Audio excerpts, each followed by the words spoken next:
2, 1.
Hey, how's it going? How's it going, man? How you doing?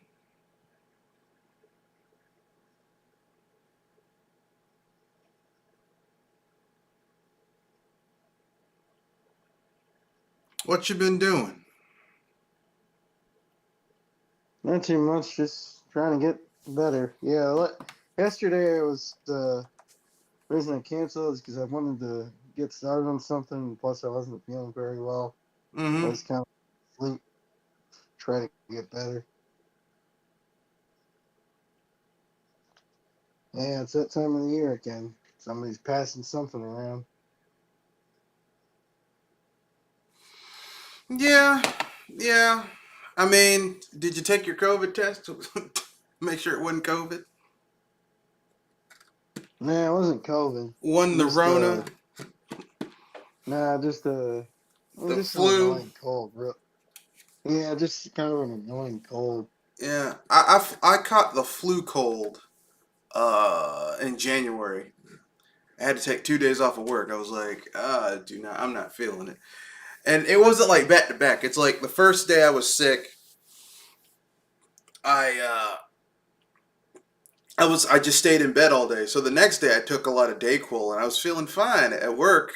I'm like doing papers and shit and like writing and doing like admin shit. And then I come home the next day and I wake up and I can barely get out of bed. I'm like, oh shit. And then I went to go see the doctor. The doctor said, "Oh no, we did we took a blood sample. You had the flu and the cold." I was like, God damn. Luckily, I didn't have corona though, but it knocked me on my ass.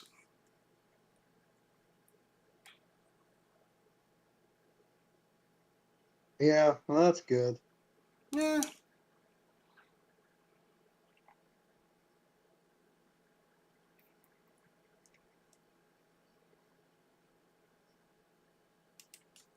Yeah. Yeah, for some strange reason, my Discord account was disconnected, and I had to change my password. That was uh that was weird. It's like, oh, we noticed some suspicious activity on your uh Someone could have hacked your Discord, you know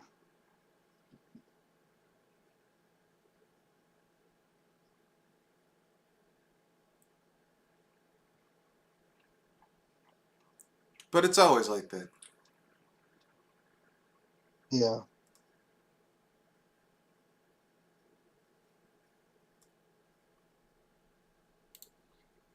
Anyway, let's get it started. Since you're here, so basically tonight it's going to be kind of a low key cast. We're just going to be discussing some games that we're looking that are coming out this month and next month. I spent a hundred over $100 on Yakuza Ishin and Octopath Traveler on Steam. Um, PC gamers tired of getting shafted with shoddy ass ports, retro gaming pitfalls, and more. Um, and of course, we'll cover the usual unpopular opinion and free topic, or should I say, free topic and unpopular opinion. Anyway, Yeah. since you're here, we'll get started. We'll probably finish up in like an hour, or longest it'll be. Let's get it started. Let me hit the go live button. We're going live. And we're live with another episode of BS Busters. Thank you for joining us. We're here early. Go ahead, sir. Introduce yourself. This is Kenoshi Abominito here to say welcome to KFC Country Fried Crow. Uh, glad to glad to be here. Yeah, glad to have you. So, Okay. this is Mr. Red Fox, owner proprietor of BS Busters. We've got some good topics for tonight's cast. Three. Normally we have four or five, but today we're going a little bit lower key. We're going to be discussing games that came out this month that we're looking forward to. I personally bought 2 games off of Steam. Been playing one of them because I got early access for getting the premium version, which is Yakuza's Ishin, which is a game that came out for the PS3 that never left Japan, and they remade it in the Yakuza. I want to say the Yakuza Zero engine, and or like the latest Yakuza engine, and it's been remade. I'll give my thoughts and opinions on it. I also have been playing the Octopath Traveler demo because love me some RPGs that evoke that Squaresoft of old feeling. We'll talk about the topic of PC gamers getting tired of getting shafted with shoddy ass ports, retro gaming pitfalls, and free topic, and then unpopular opinion, aka hot topic. Hot take. So with that being said, let's get started. So it's the end of February. There were some really good games coming out towards the end of February. Things like Yakuza Ishin and Octopath Traveler, shit like that. February 24th is going to be a big day for a lot of people. So, your thoughts, sir? On the Yakuza, I haven't played that game. The Yakuza franchise? No, I haven't. I don't have anything against it. I just never. It's not even. I'm not interested in it. It's just I'm just. All the things I wanted to play, it's just never something that's Popped up on your radar? Yeah, yeah. Well, But no, go ahead. yeah, but this game looks interesting with the whole samurai motif. Yeah, That's going on. yeah. Well, the Yakuza series, the main line of the series for the longest time was based around a character named Kazuma Kiryu, who is this disgraced former Yakuza who goes to jail for like 10, 15 years and gets out of jail and then has to rebuild his life. But like all good mafia stories, just when he's out, they keep on pulling him back in. Um, and it's basically like, you know how everyone said you can't make a 3D beat 'em up game? It's impossible. It can't be done. And then Yeah. Sega went and did it. Because that's what the Yakuza series, the mainline Yakuza series for like 6 games, plus a few spin-offs, has been like a 3D side-scrolling beat 'em up. Go around a city, random people run into you, talking shit, and then you introduce them to these hands, to these, and the hallmark of Yakuza is that combat, even though initially combat in the like Yakuza began in the PS2 series with Yakuza 1 and 2. Like, even though Yakuza, the combat was initially very stiff and you had to like certain attacks, you couldn't just get out of the attack, you had to go through the animation. The brilliance of it was that you had these things called heat actions, which are basically special attacks that you could get that built up from you either doing damage, or you could drink certain items in game that would basically boost your heat meter, which let you use heat attacks. And as the game went along, you'd get experience, which you could spend to upgrade your heat meter, meaning you could do more heat attacks. You could learn new fighting moves that basically enhanced your heat attack ability. And heat attacks let you do things like, pick up a bicycle and throw it down on a dude while he's on the ground, and then stomp the bicycle while he's on the ground. Grab a guy, slam him face first into a wall. Like you're fighting on the top floor of a club with a balcony, throw a motherfucker off the balcony, which is an instant kill. Shit like that. It's like, oh man, this is great. Yakuza 2 and 3 introduced where you could basically fight people in a bathroom and then smash their face into the toilet. Cool stuff like that. It's like, yeah, damn, this is, beat someone with a frozen fish. Yeah. My point is the heat actions became just as awesome as the characters and the interesting stories. The Yakuza stories are very melodramatic. It's like watching a soap opera, a Japanese soap opera, which Yeah. is not that different from an American soap opera. It's very melodramatic. Like, I'm actually your father, and that's my brother, or that was my twin. Yeah. That type of shit.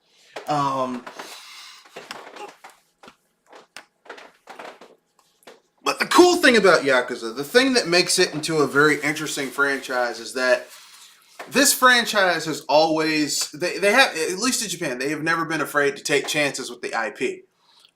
We've Yeah. had Yakuza Dead Souls, which basically is an alternate reality Yakuza where the city is attacked by zombies, and Yeah. everyone's got guns. There's Yakuza Ishin. I think there's like 2 games in the Ishin series where it's set in like a steampunk era Japan where like familiar faces, but they're different people, Yeah. functionally speaking. Um, they did it like a Yakuza Fist of the North Star game. Like Yakuza hasn't been afraid to switch things up, and lately they split the brand into 3 distinctly different franchises. Yeah. There's Judgment, which is set in the Yakuza universe, which retains the go around beat the shit out of people gameplay that the rest of the series had. But they've also gone with Yakuza, which Yakuza 7 moving forward is they've turned it to a turn-based RPG. Yeah. Like a straight up turn-based RPG. I'm like, what? But it works. Yeah. Like, you're like, this on paper, this should be trash. But then you play it and you realize, oh wait, no, this is fairly decent.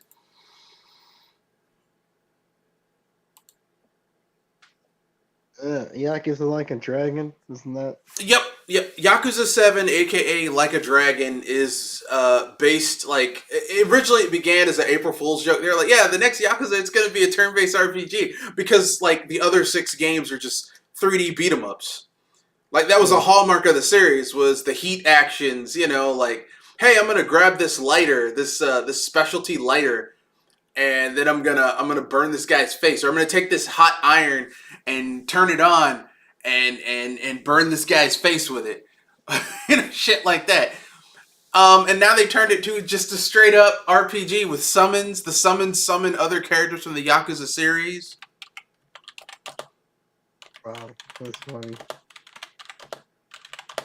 And you can get also like friendships, like where you can summon random people who you've helped out, who come along and help you out in fights.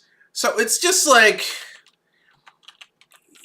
the Yakuza series is one of the few truly successful franchises that Sega has that isn't just, fucking up all the time. You know what I mean? Yeah. Because God knows they've been messing up with, everything else. Yeah. Yeah, I mean, Sega hasn't been Consistent. consistent. Yeah. Or every time they get an interesting idea, they'll just, and if it doesn't do well to their expectations, then they'll just They abandon it. yeah. They're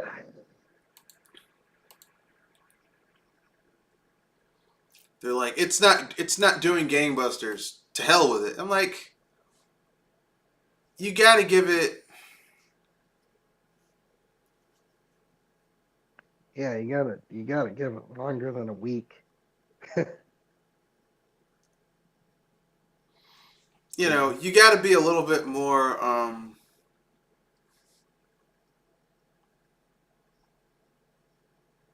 You gotta be more. You gotta be patient. Yeah. Improve upon the ideas. For example, if they would have stuck with Sonic Lost World and improved upon that, could have been pretty good. Could have been an interesting series that had some pretty interesting ideas. But Yeah. like, nah. Sega does that all the time. So does a lot of Japanese companies do that. The only company that I've seen that will try something and even if it fails, they'll like, well, we learned something from that is Nintendo to an extent. they'll lock it in the vault for a while, but they'll bring it out again eventually. Another game I got, I've been playing the demo for that comes out this Friday is Octopath Traveler 2. Yeah. And I love the first Octopath Traveler, so the sequel, I'm just like, you had, I had to get this game. Yeah. And any game that lets me, Octopath Traveler. Everyone keeps on saying it reminds them of Final Fantasy. I'm like, not really. It's not really Final Fantasy VI. For me, Octopath Traveler feels like a throwback to like the SquareSoft of old, where they would try different shit and not just like, because after Final Fantasy VII, everything had to be tied into Final Fantasy, and I'm like, there's so much other stuff that you guys used to do other than Final Fantasy. Y'all did Bahamut Lagoon and Live Alive and Secret of Mana, and I mean, like, a lot of shit came out of Square Enix. Treasure Hunter G. Yeah. They did a lot of games, not just Final Fantasy, and I mean, it's sad that it's become like the Final Fantasy, like they're a victim of their own success, because Final Fantasy has basically enslaved them to whatever. Yeah.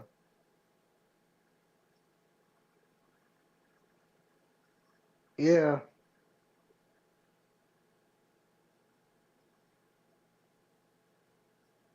Yeah, that's definitely a game I'll look out for. I'm not gonna get it day one, but I'll definitely get it eventually.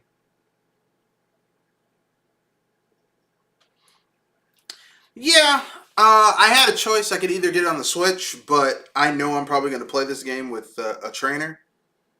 And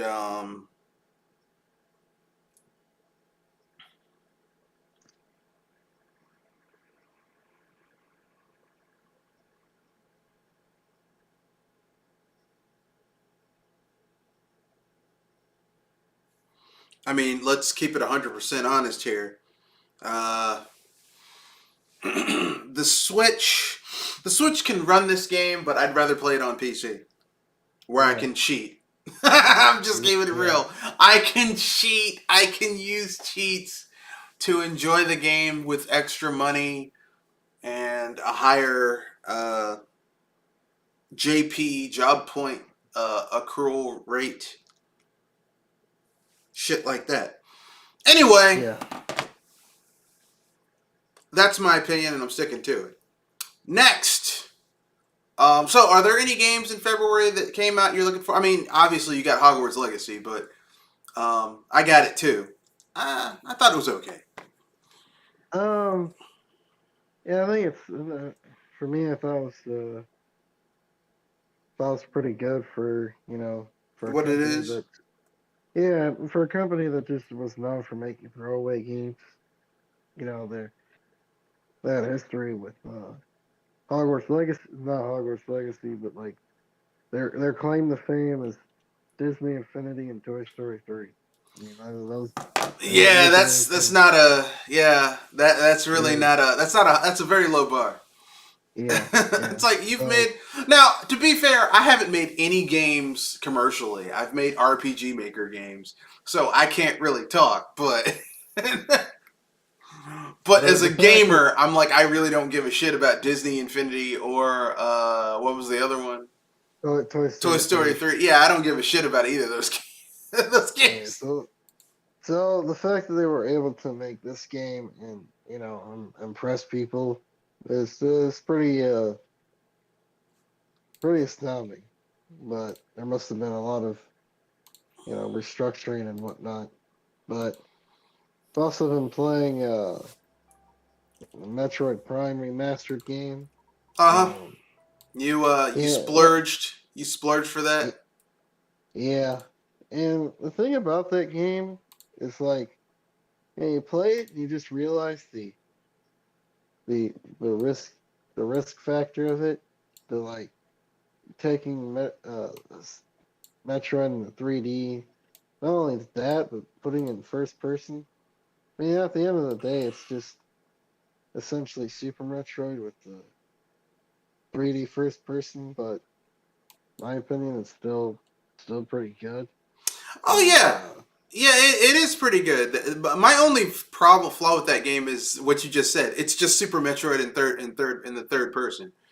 And in while the I first love person, Super, yeah, yeah, but the problem is that the collectathon nature of a 2D game, there's less space to cover, so you don't. It doesn't bother you as much. In a 3D space, it gets annoying really fucking quickly. yeah, It's like I am but tired of going back and forth in the same area. And they give you little shortcuts. It's like once you get the grappling hook, you're like, well, I can go to this little area and use a grappling hook and go through here. But the enemies respawn, and it's like, you the know, thing, the thing, the thing about this game is like, I was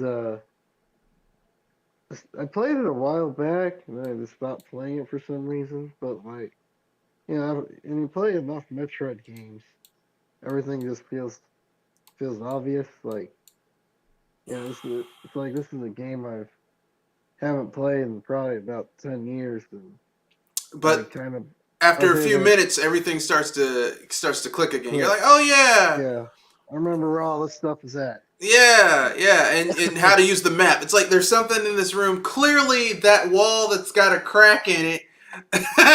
There's something going on over there.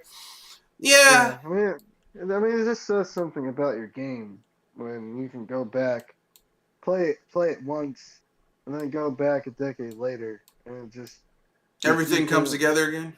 yeah, yeah, Yeah, but yeah, yeah. I mean, like I said, this was retro.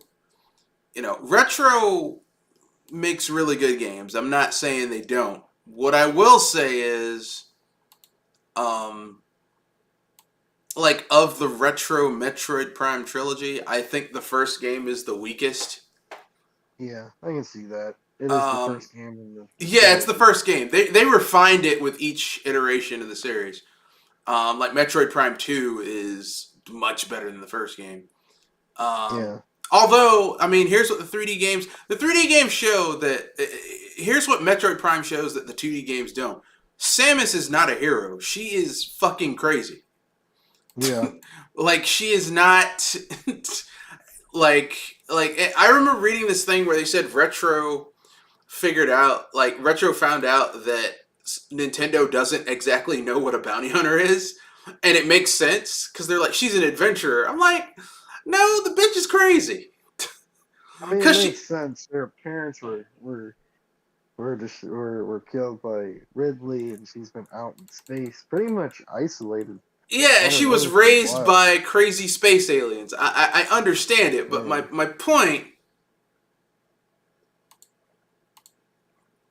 point behind all this is to simply say this: is that she crazy. yeah, she's because here's the thing: she commits genocide on a massive scale in each game. yeah, Like she murders the shit out of a ton of people in the first game. Like there's a part where there's a space pirate who's been mortally wounded. Like he ain't gonna make it when you're on the bottle ship, and the dude starts shooting at you. Now when I was younger and first played that game, I'd be like, yeah, I'm gonna kill him. But then I'm like, I mean, he's gonna die anyway. Do I really have to murder? No, no. Samus is crazy. The bitch is crazy. She just straight up murders the guy. It's like, God damn, bitch, you yeah, crazy.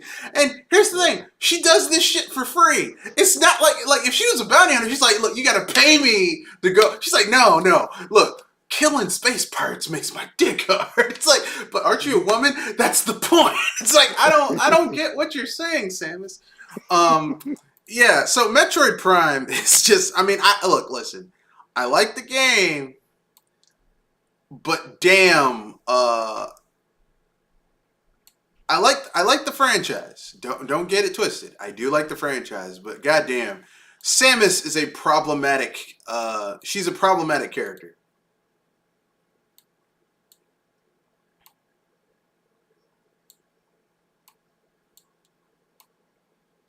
You know, she's very problematic.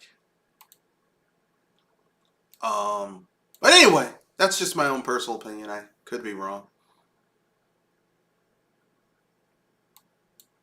Some people will disagree with my assertion. So how do you? You've been enjoying Metroid Prime. So with getting the first Metroid Prime remastered, are you aware of the controversy that happened with that? Kenoshi? Kenoshi? Hello? Yeah, can you hear me? Yeah, yeah. Are you aware with the controversy that happened with Metroid Prime, the remaster? What happened? Well, functionally speaking, the people who remastered the game didn't give credit to the people who originally made the game. Oh yeah, I heard about that. Yeah, That's that's some some, that's some dickish shit, isn't it? yeah. What? I, yeah, it's not. This is the first time that's happened. This has happened with other games. This is an exact, but still, like, why wouldn't you give credit to the original people that made the framework in which this game is remastered off of? Yeah, because even though they changed a lot of the assets, the story is functionally the same. The characters are the same. A lot of the areas, most of the areas are the same. They just ported all those assets to a new engine. It's not like they remade it. You Like know. even the exploits are there because I've seen people run through this game using the exploits that they used back in the day. It's Yeah, like it's the same game. because all they did was just because I think the original Metroid Prime was built on a fork of Unreal, like Unreal 1.5 or something. Yeah, So I mean, it's not like they really did a lot of new shit with the new game, but apparently, you can't give people credit for their work. It's yeah. apparently that's too hard. That's difficult. They can't do that. I haven't heard any updates on that, but yeah, that's pretty crazy. Yeah, but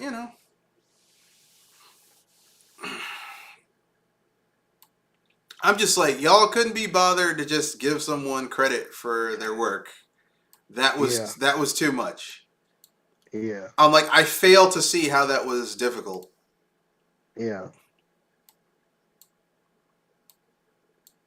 But I'm just a guy. What the hell do I know? Um, but anyway, yeah, Metroid Prime.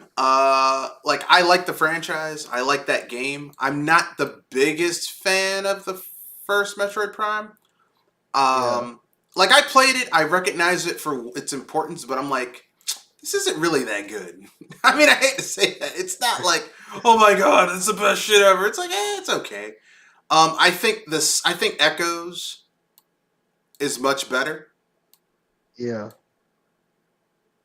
The thing about Metroid Prime, at least the first game, it's environmental storytelling. Oh You yeah, just don't get you just don't get that level of environmental storytelling even in modern games when everything is supposed to look, you oh know. yeah, yeah. I mean, that's the one of the things I like about the Metroid Prime series is that the environmental, like even like all the games in the Metroid Prime series, 1, 2, and 3, you can pick up so much just from scanning shit and figuring out what the hell happened. It's like, what the hell happened here? And then you scan, it's like, oh shit, this Yeah, isn't good. This ain't gonna turn out well. yeah. It's like this is gonna suck later on. Like And you pass some big ass tank with something in there, and you're like, I'm gonna have to fight that later, aren't I? It's like that's not gonna be fun.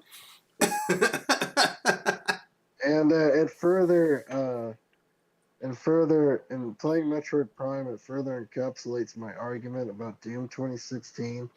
I think it's it's just a more faster, ultra violent version of Metroid Prime. Yeah, it's But with Metroid Prime. Yeah, yeah, it's functionally just Metroid Prime. Prime.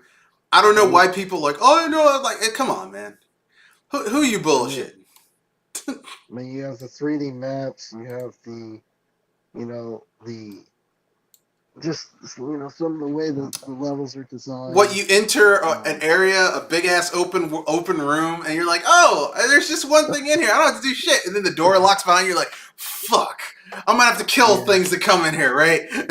Just like Metroid Prime. And everyone's like, it's so innovative. They innovated Doom. I'm like, they just stole everything from Metroid Prime. yeah, There yeah, is nothing innovative about this shit. yeah. Why are you acting like people are stupid? I mean, I had a little bit of fun with that game. I mean, I honestly ended up dropping it, but I'm not saying it's it's not like, fun. I don't like people saying something is innovative and it transcends everything. And I'm like, but they literally just took a whole bunch of shit from something else. yeah, There's nothing new or innovative about this.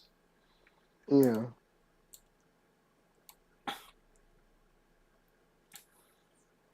But that's my own personal opinion. I don't like people using calling something innovative when it's, like everyone's like, oh man, auto tune, it's innovative. It's like, yeah, but they were using that same shit in the 80s, in the 70s. yeah. A lot of people act like a lot of the electronic stuff. Like, yeah, they were doing synthwave stuff back in the '80s. So what are you, I don't really consider this innovative. I think people are using old shit in they rediscovered an old way of doing something. I mean, synthwave is cool and stuff, but so don't act like it's something new. Yeah, yeah. You ain't doing nothing. You ain't doing nothing new.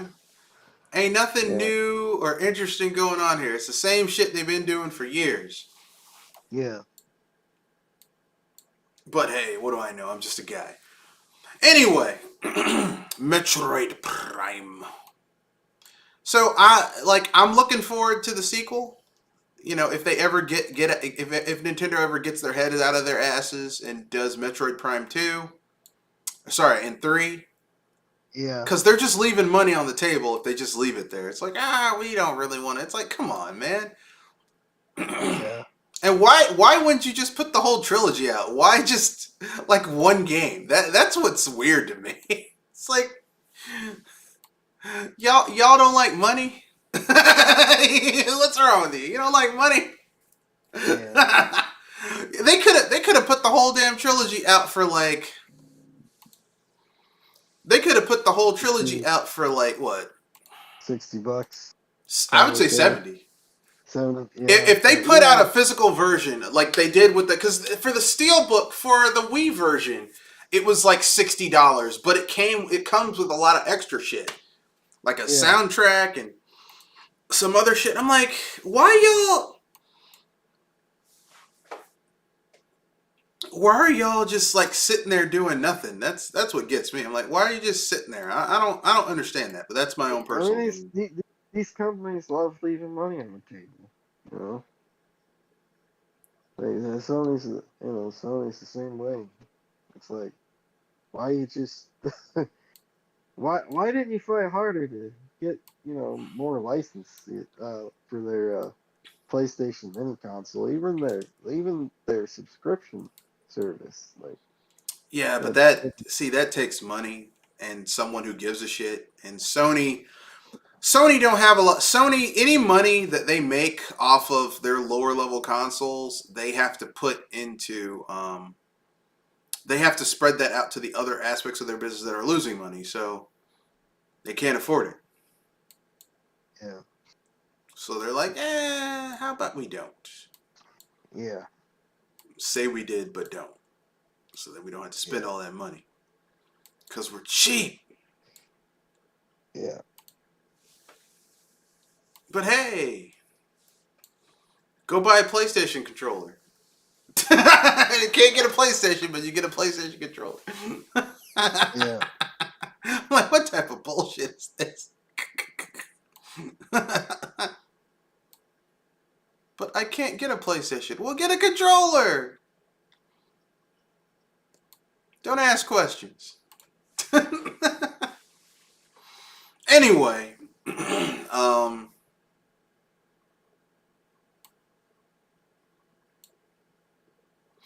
Guess we can move on to the next topic. Any other games coming in February that you're like, I gotta play this? This game is pretty awesome. People have to know about it. I still have to download Atomic Heart. Kind of interested to see what that's all about. Yeah, I On heard a Game lot of people Pass. like that game. It's on Game Pass. Yeah, Yeah, I might, I might try it out. Put my Game Pass subscription in use. yeah. I know a lot of people like Game Pass. I'm not really. I have it on PC, even though I have Game Pass Ultimate, which includes PC and console, and I'm just like, eh. Doesn't really do it for you. I mean, I know a lot of people like it. It doesn't like the thing is like the games that they have on Game Pass. I was gonna buy anyway, Yeah, that's so it's like like, I played Hi-Fi Rush on Game Pass and I just ended up buying it anyway. yeah. So I'm like, okay, like yeah, you're gonna, it's like yeah, you gotta do this for this. I'm like, yeah, but I was gonna buy the shit anyway because I'm not a cheap bastard. Yeah.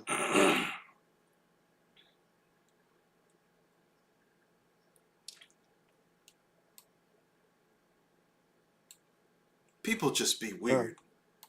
yeah. But that's my own personal opinion. I know some people will disagree because that's what people do. They disagree.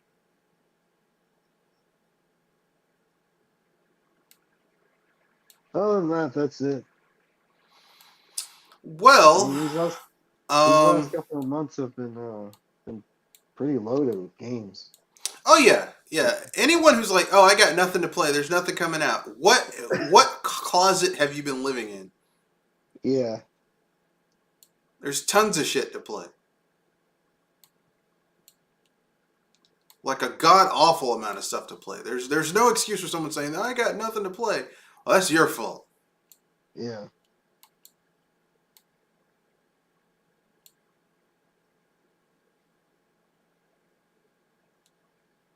So,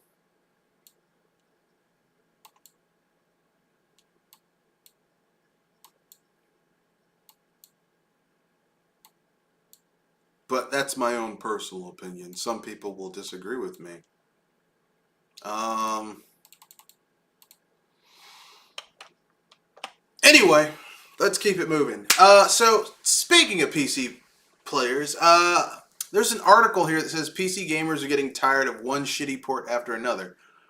Um, here's what I'll say. I can agree that it's rare. I would say there used to be a time where these companies would do at least halfway decent PC ports of games. Yeah. I say today, I mean, this isn't just a PC port problem. These are ports in general are kind of shoddy these days.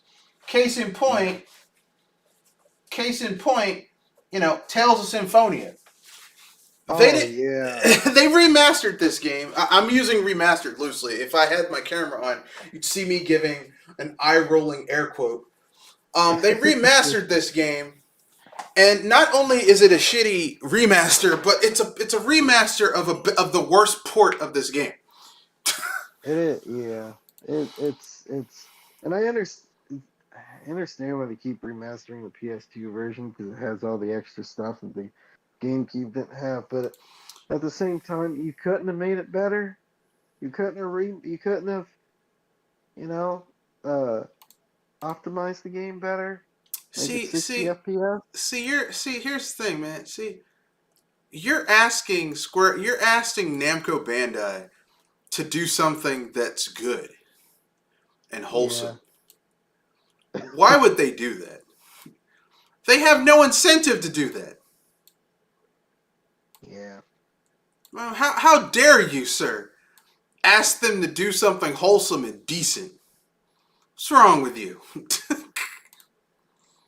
Well, I guess if you want to play a decent remaster of that game, you just gotta download the download the Dolphin emulator, get the ROMs, get the HD texture packs, Or have the original. and maybe Yeah. spend $200+ on the original, which I have done.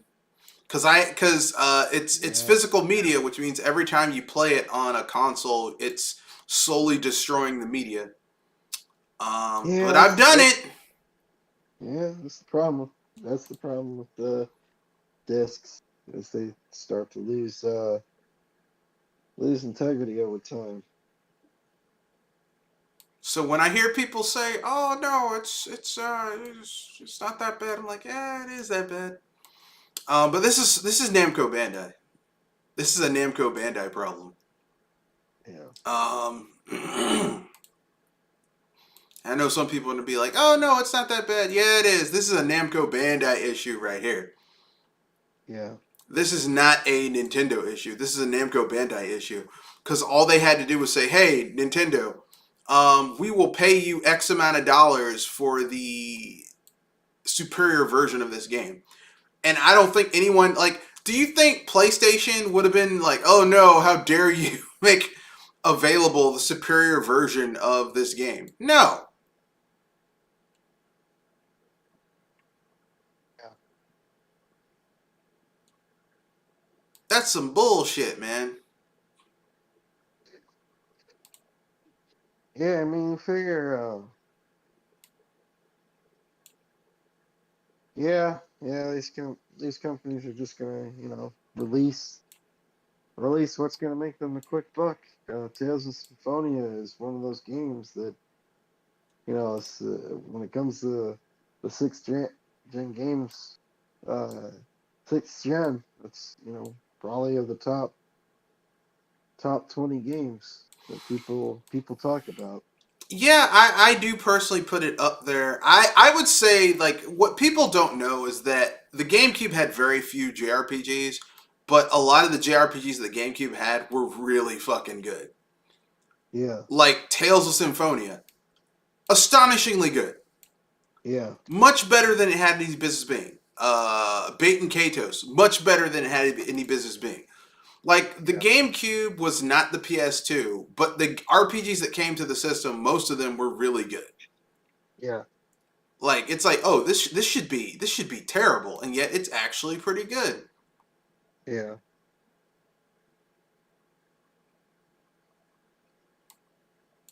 So I don't know, man. I don't know. I'm people getting on my nerves. But like I said, this is an issue across all platforms. This isn't just a PC issue. This is a gaming issue. We have an issue with games coming out and being fundamentally broken, and no one says anything about it. It's like, oh well, they'll fix it with a patch. But why should we wait for a patch? Especially with Why? some of these games being $70, you get it and it's busted. Why should I wait for something to be patched after the fact when they could just release it and have it work? Yeah, Like why? I don't understand that. Now I'm not a scientist. I'm not a marketing guru, but why should I do that? Why would I do that? yeah, It's like someone saying, "Hey, instead of you working for money, why don't you work for free and I give you nothing?" It's like, why would I do that? yeah, That is stupid.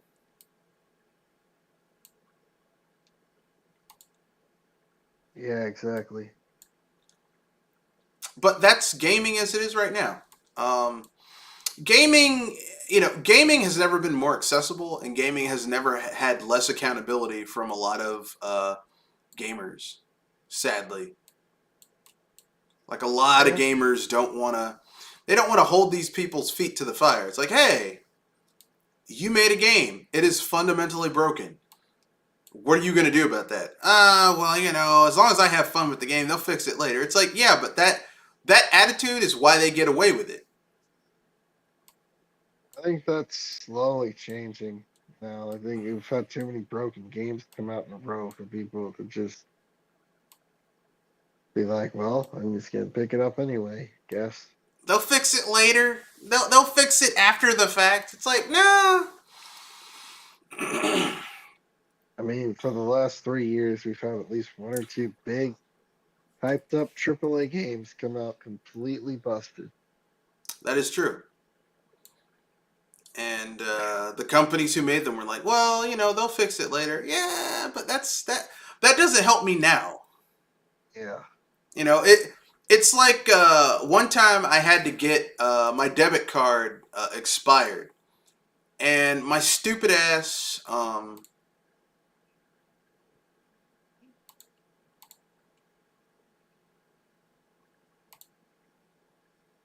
Family member? no, my stupid ass bank just canceled the Okay. card the month it started.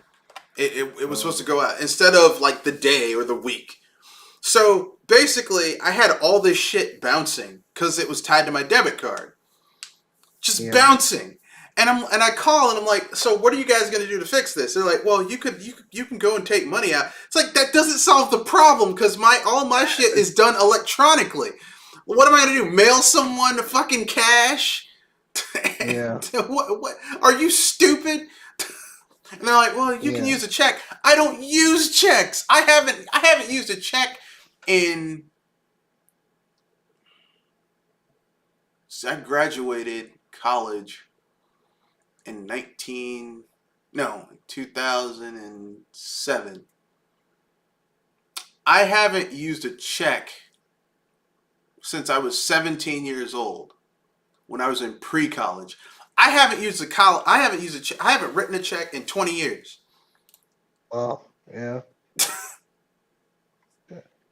Yeah, yeah.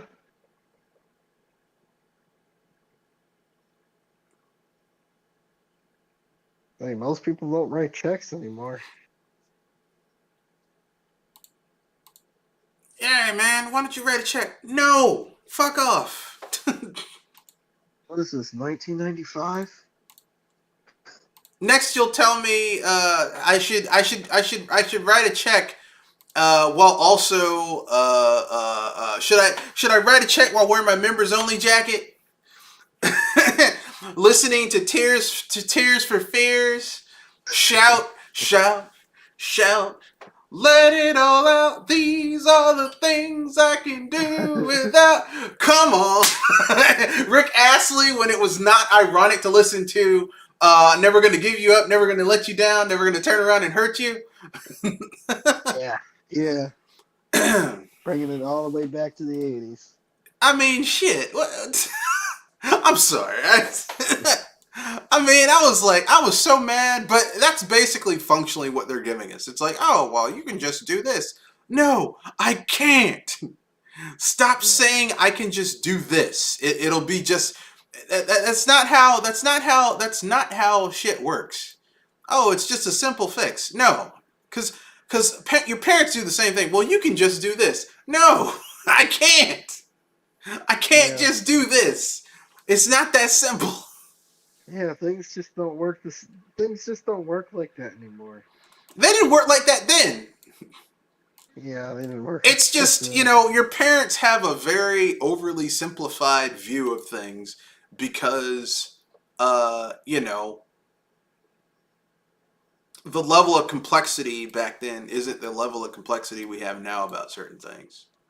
Yeah.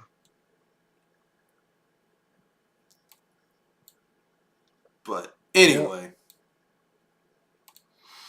Yeah, so what I'm saying is that we need to hold these people accountable and stop letting them just get away with bullshit. Oh, well, it's hard making games. Yeah, it's hard doing a lot of things, but it's hard making a car, but you wouldn't accept a vehicle that only part of the parts were installed. Yeah, it's okay. No, it's not okay.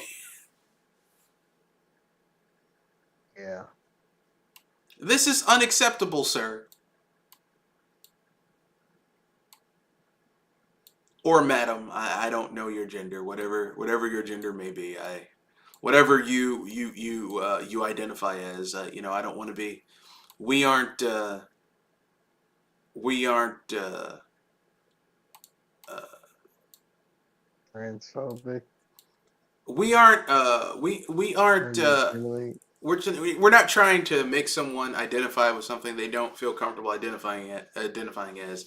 But my point is this: it's unacceptable for people to be selling products that are missing fundamental bits and pieces to the product. And if you say something about it, like it's like people make excuses for it. Well, it doesn't bother me.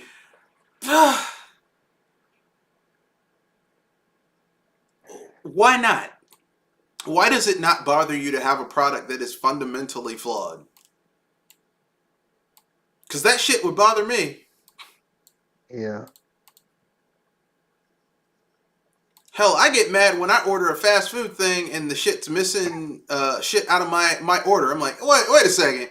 I didn't order this. Yeah. I'm like, these people fucked up my shit. I'm mad as hell. But hey, you know, what do I know? I'm just some guy. I'm just some gamer.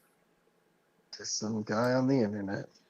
You know, I'm Phil Hartman, and you may know me as as playing the role of Charlton Heston in Planet of the Apes the musical. Oh no, it's Rock Me, Dr. Zayas. Anyway, some Simpsons humor there for you guys. So functionally speaking, I would expand upon that statement and say that PC gamers are not the only ones getting tired of shitty ports to the PC space. Yeah.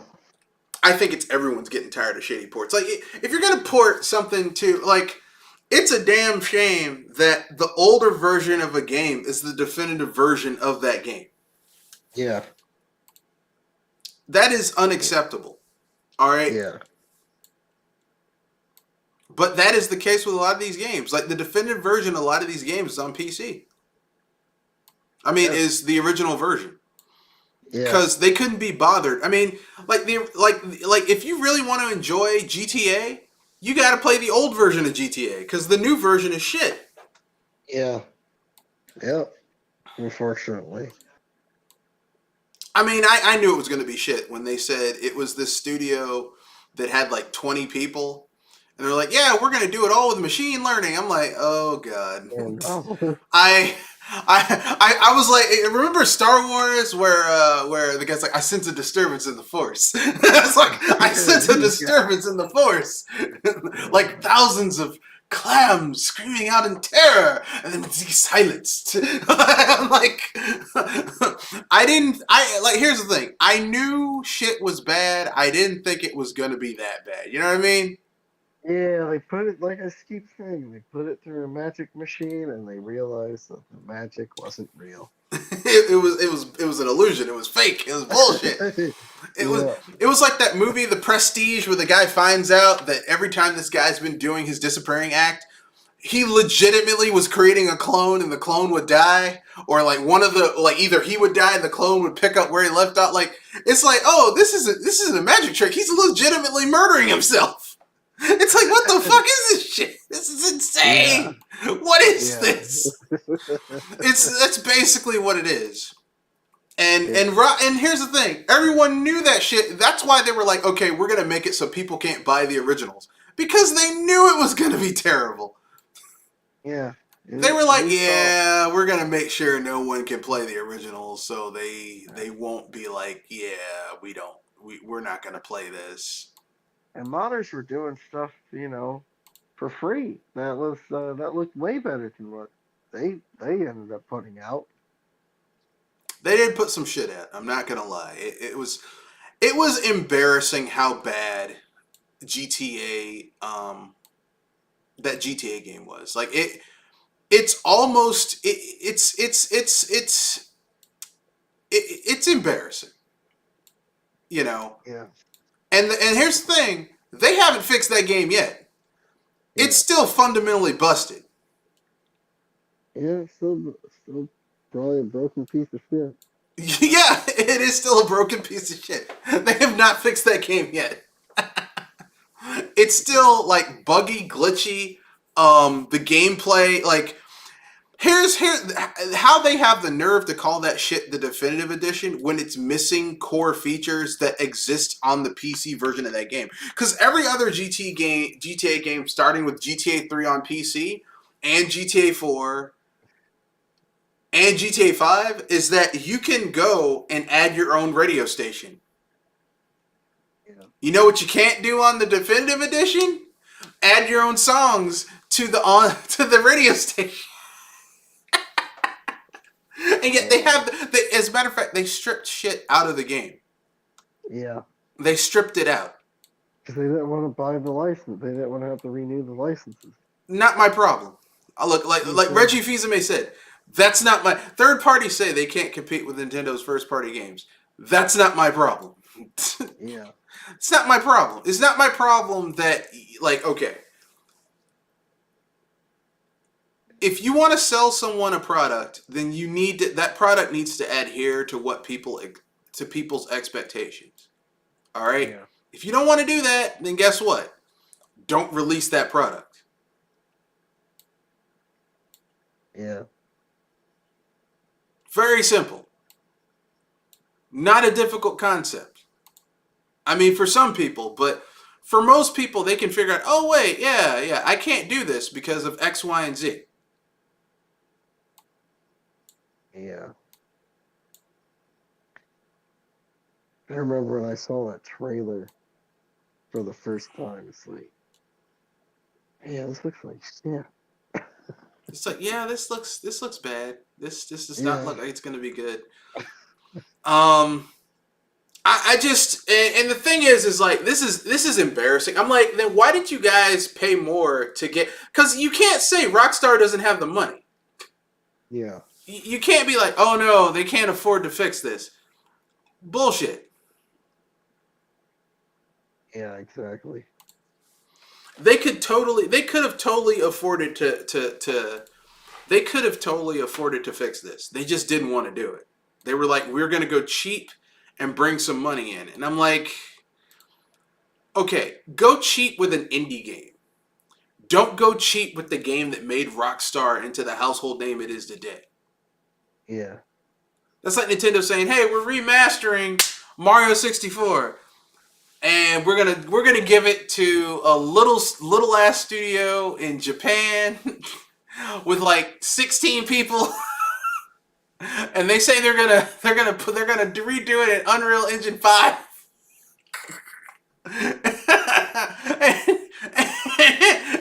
and we're taking down Mario 64 off of everything else. You can't get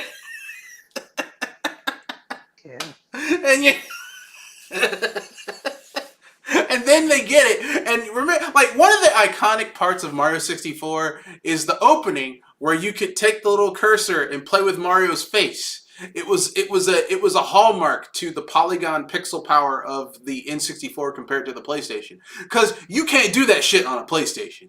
How you could, like, fuck with Mario's face, you know, and pinch his cheeks or deform his face and make him look like a monster. That was a real hallmark of the console, and they take that out. You're like, what the fuck?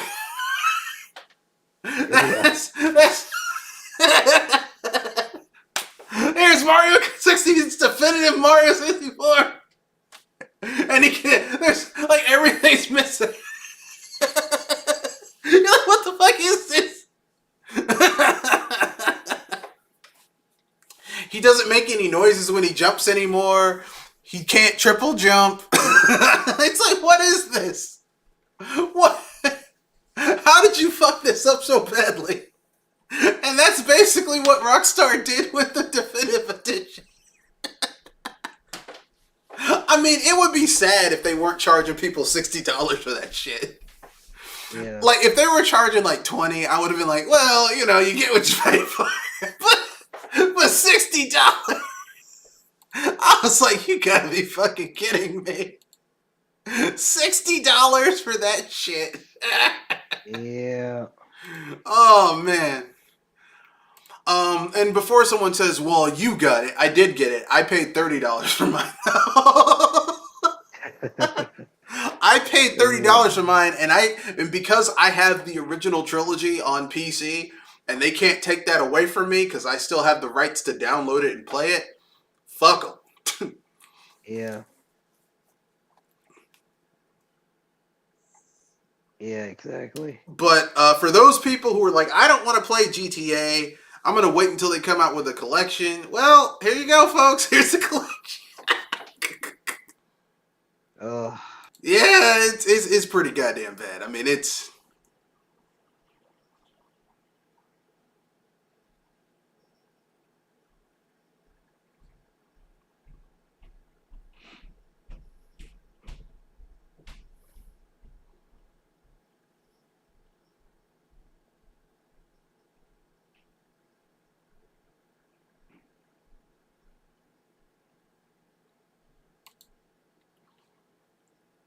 Anyway, guess we can move on. I think we've expounded. I think we've exhausted that topic. Now it's time to talk about retro gaming pitfalls. This occurred to me because I was talking with a friend at work, an acquaintance. And he's a younger person, a younger fella, around 20. And he's starting to get into retro gaming. And he's like, but everything's expensive. I'm like, yeah, man, yeah, everything is expensive. Like, literally, you can still get a lot of Gen 6 games, like PS2, Dreamcast. And the prices are high, but they aren't like, oh my god, I can't afford this high. But 5th gen, 4th gen, 3rd gen games, good luck. If you're trying to get complete in box, good luck. Yeah. Either that or you're going to have to sell an organ. Yeah. It's like, hey, I had to sell a kidney to get Mario 64 in box, complete, sealed, graded. Yeah. It's like, god damn.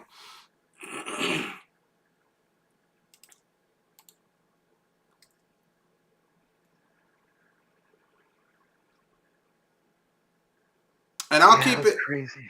And I'll keep it 100% with you. That's just like buying the games, getting them running. Just as difficult as anything else. Yeah. Because a lot of games were built to be made. A lot of games were built to be played with, on CRTs. Standard definition. Like, they don't look good in HD. Yeah.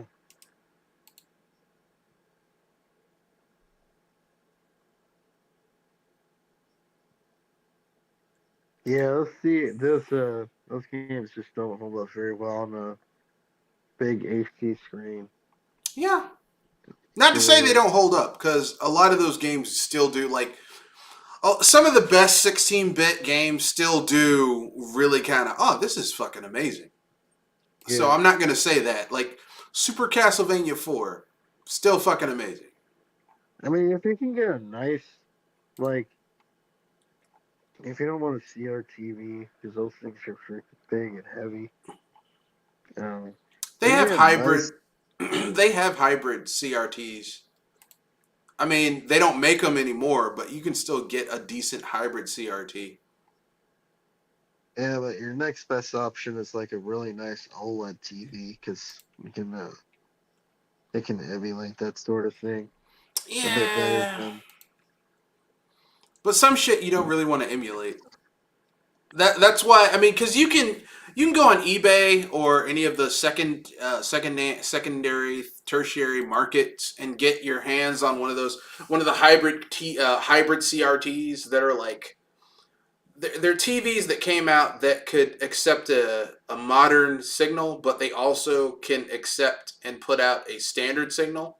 And you just basically, like, depending on what's hooked up to, it switches between. And you get one for like 100 to 250, because you don't need something huge, because it's not supposed to be enjoyed on a huge screen. Just a decent sized screen, a small TV. Just play your shit. Now, if you're trying to capture footage, but if you're just trying to play games, it's perfect. Yeah. Unless, you're a content creator, in which I don't know what to tell you. I don't.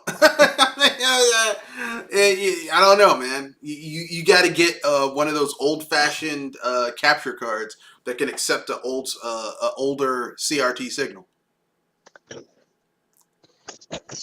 Yeah. But that's still not that bad.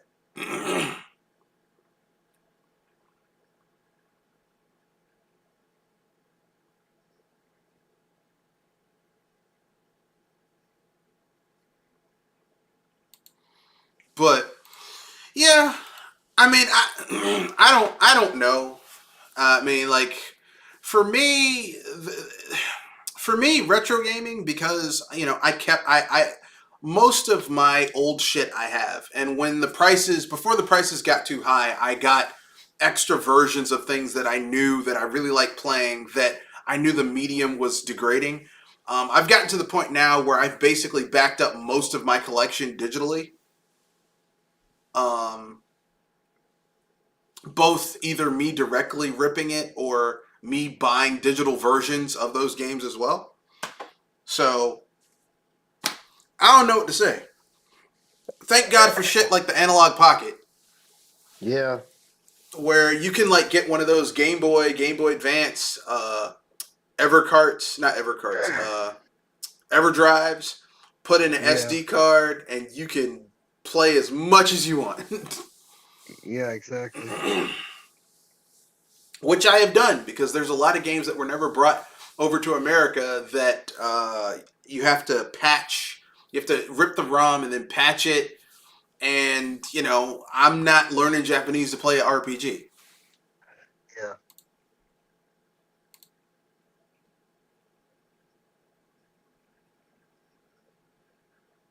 Not gonna learn 15 different alphabets to play one game.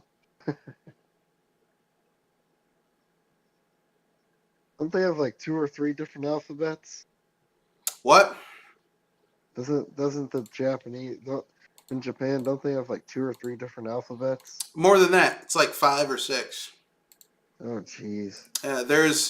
There's like common, which is like there's common, which is like there's common, there's simplified Japanese, there's common Japanese, there's like formal Japanese, there's Japanese that you use specifically for like special occasions. It's even higher than formal. There's low Japanese that's like ultra simplified, like shit that little kids learn. It's insane. Oh,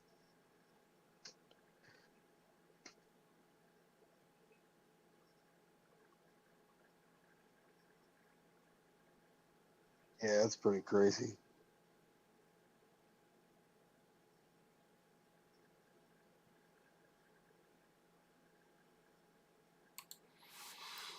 Anyway, yeah. So, anything else to add about retro gaming pitfalls to avoid, or that you've experienced? Um, don't get too hung up on owning physical copies of stuff. Uh, if you just want to play the game, because the way the retro scene is, you can really get screwed over when it comes to physical copies. Also, also, you know, don't let people get to you if you're not playing the quote unquote way that it's meant to be played. Like if you're playing on an emulation console or something like that. Yeah. So, for me personally, my the only real pitfall I can tell anyone if they want to get into retro gaming is, at this point, if pick a gen that you want to collect for that isn't ultra expensive right now and get into it. Game Boy, you can get your hands on an old Game Boy, a Game Boy Color, a Game Boy Advance, or a OG DSi, or sorry, an OG DS that's backwards compatible with the entire Game Boy library. And you can play all that shit. So collecting for Game Boy is still really good, and there's some really good games for the Game Boy and the DS that you can still get your hands on. So yeah, with that being said, let's move on to the next topic, which is free topic. Is there anything you want to bring up, Kenoshi? I know you were indisposed yesterday. Is there anything you would have probably wanted to bring up that you just weren't able to? Oh yeah. I don't know if you heard the news about Tears of the Kingdom, but there's this over the weekend there was this art book that was the art book of Tears of the Kingdom was released, was leaked out online, and apparently that was a big no-no. Um, so the person who leaked it probably their job's probably lost. You know, we see this a lot. I don't know. It's probably just disgruntled Nintendo employees that, you know, get heated and like, well, I'm just gonna leak this because that'll I show them, I guess. don't know. I mean, are we sure that someone who worked there leaked it? Yeah. What? Don't know who leaked it. Could All have been right. somebody who worked there. Could have been, you know, a hacker or something. I don't know.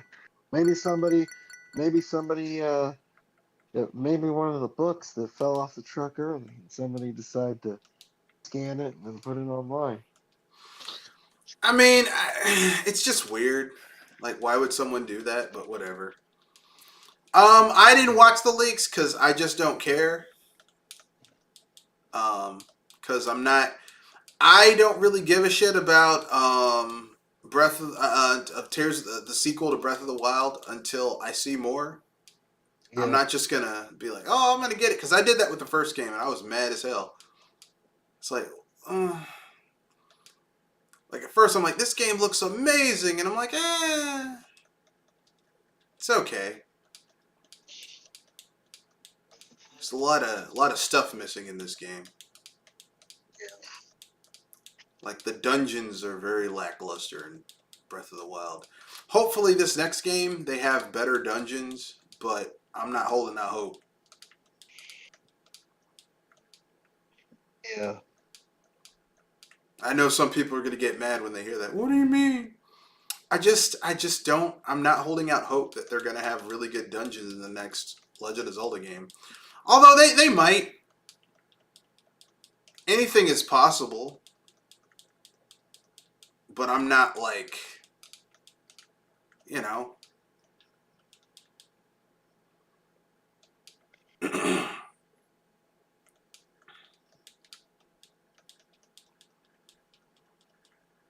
you know, anything is possible, but am I 100% sure it's going to happen? No, not really. You know, I do know that they basically created a. they gave Ganondorf apparently a speaking role, which I'm not too happy about. Oh, A voice actor, yeah. which I'm not. Like I said, I don't really like Ganon when he talks. It's kind of annoying, actually. And I'm Yeah. not too crazy about Demise either. Everyone's like, "Oh man, Demise." I'm like, "You mean Ganondorf with a head full of hair? Because that's not an innovative villain. When it's just Well, well, they're all supposed to be reincarnations of each other. So yeah, but it's it's like, this reincarnation of Ganon. man, I understand the concept behind it. I'm just saying, I get what design you're saying. wise, it's the same fucking dude. They couldn't even be bothered to make him look different than he already did. It's just Ganondorf with a head full of hair. And you would Yeah. think Ganondorf, with all that power he managed to, with the Triforce of power, and he's the reincarnation of an evil god, he'd fix that bald spot on his head. He's like, Yeah. these toys are too much for you. Well, can you fix that bald spot? I mean, Can you do that? Is that too much to ask? Get your bald spot fixed? Yeah.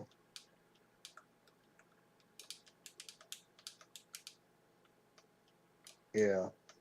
I'm about to say something that's gonna make some people mad. I didn't like Skyward Sword. I thought it was insipid and kind of stupid. Um, What was that? Cause I was like, you guys could have made any story. You guys could have made some epic tale about the creation of the Master Sword, and instead you made the most annoying fucking character the Master Sword. Cause Fee Yeah. is trash. They should be ashamed that Fee exists as a character. Yeah. And I'm tired of people, oh, it's not that bad. Come on, man. We all know Fee is terrible. You know, if you let me put it this way, take Navi the fairy, right? And then add motion control that constantly has to be recalibrated. Yeah. So that's even worse, because Navi would occasionally shut the fuck up. Yeah.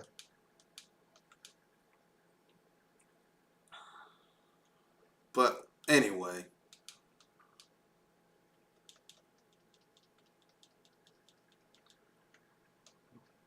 But I know a lot of people that like that game. I'm not one of those people. Yeah. Like I didn't give.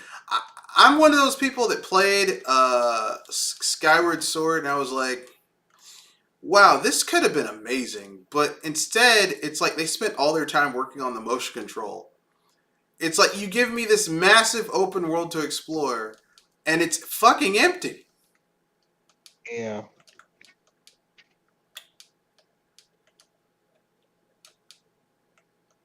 I mean, there is nothing in here. You know, there's a few islands. There's Skyloft. That's basically it.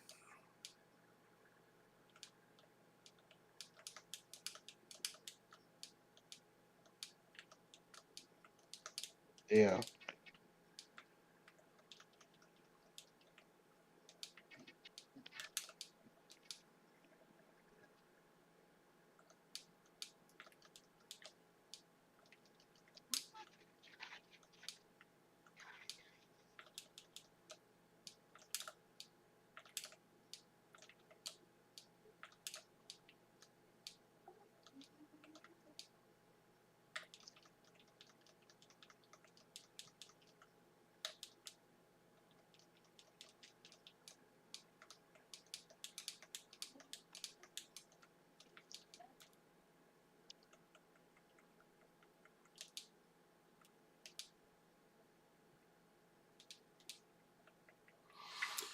Anyway, yeah, I'm one of those people that I'm not like tremendously impressed with. Uh,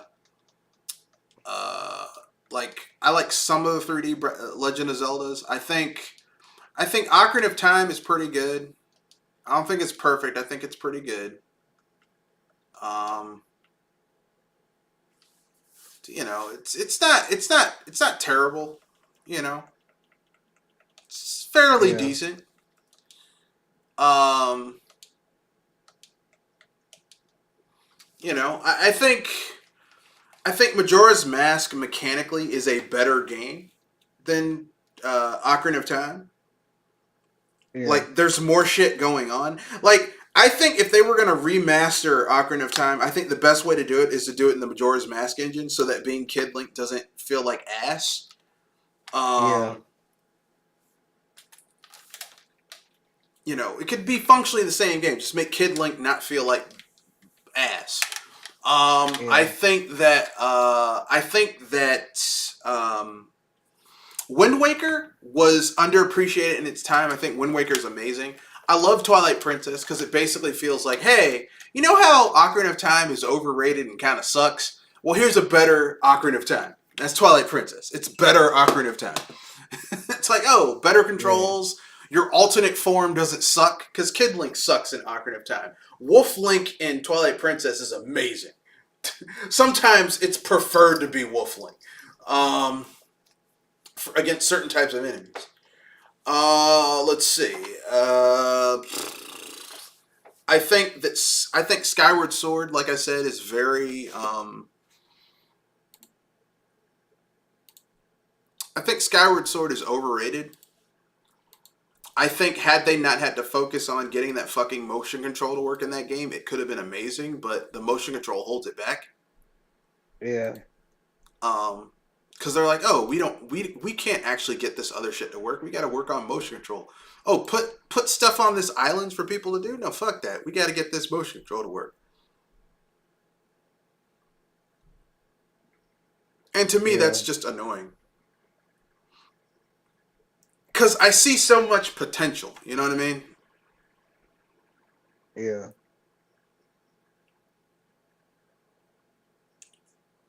But that's my own personal opinion. I could be wrong.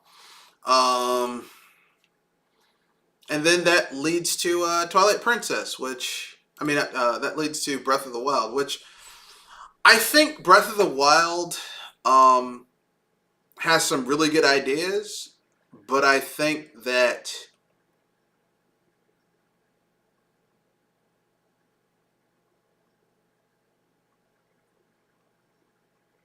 those ideas aren't very well... How can I put this? Breath of the Wild feels like a really... it feels like what Nintendo does, whereas when they have a really good demo for something, and they'll take that demo and they'll expand it out into a game, and sometimes, like 75% of the time, it's amazing. You know, that's how we got F-Zero. Yeah. They were like, hey, we have a demo for how fast we can render Mode 7 and blown up sprites. And then they turned it into a game. And that was F-Zero. Yeah. But Breath of the Wild, despite its technical achievements, like there's complaints about that game that are undeniable. Like, the world is empty. Yeah. There's not a lot going on. The lack of enemy variety. Weapon degradation against higher level enemies is bullshit. Yeah. And I know the counter arguments to that. Well, it's meant to be empty. It's a post-apocalyptic Hyrule. We're always in a post-apocalyptic Hyrule. I'm fucking tired of post-apocalyptic Hyrule. Yeah. It's annoying.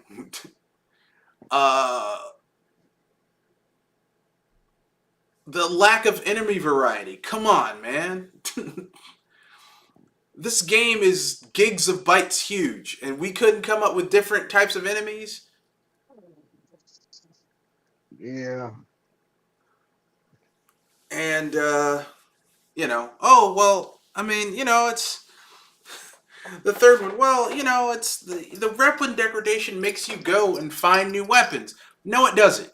You know what happens in Breath of the Wild once you figure out where the good weapon caches are that respawn after every blood moon, is that you begin stockpiling weapons and stashing them in your house. Yeah. And in your inventory, so that when inevitably you have to fight a high-level Lionel or group of... Because Lionels are really like the highest level tough enemies you fight in that game. Really. The Guardians are relatively easy once you figure out how to, like, reflect their eye beams back into their eye. It's like, oh, this is easy. Yeah. So it's just like, I don't care. Like, the toughest enemies in that game are Lionels. As a matter of fact, I'm going to let you know a little secret. The high-level Lionels are tougher than Ganondorf is. Yeah. Even if you go straight to Hyrule Castle and don't do any of the Hyrule Megazords, those shitty mini dungeons that they call dungeons, if you don't do any of the Hyrule Megazords, they're still easy, and you fight all the different forms of Berserk Ganon Still easier than the high-level Lionels in the game. The black and gold ones, shit. The silver and white ones, shit. Yeah. It's like, if you got those, then what the fuck do you need with the Guardians, dude, if you got those motherfuckers under your command? Breath of the Wild is an incomprehensible game. It feels like they had this engine, and they were like, this engine is amazing, let's turn it into a Legend of Zelda game. Because there's so many tropes that are missing from Legend of Zelda that are not in this game. Yeah. But hey, people love it.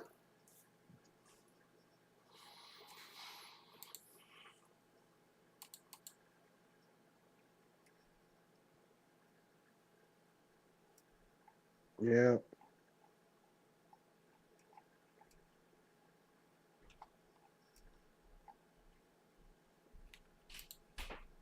But I'm not spending money on the shit. I'm done. I'm gonna wait until the game is out and there's in-depth reviews about the game before I get it. Because they got me with Breath of the Wild, because I was like, I'm getting a Switch and I need something to play on it. So I got Breath of the Wild, and it crashed my system like 4 times. So, jeez. Yeah, I'm gonna wait. I'm gonna wait. I know it comes out March 21st. I'm gonna wait. Okay, or is it March 12th?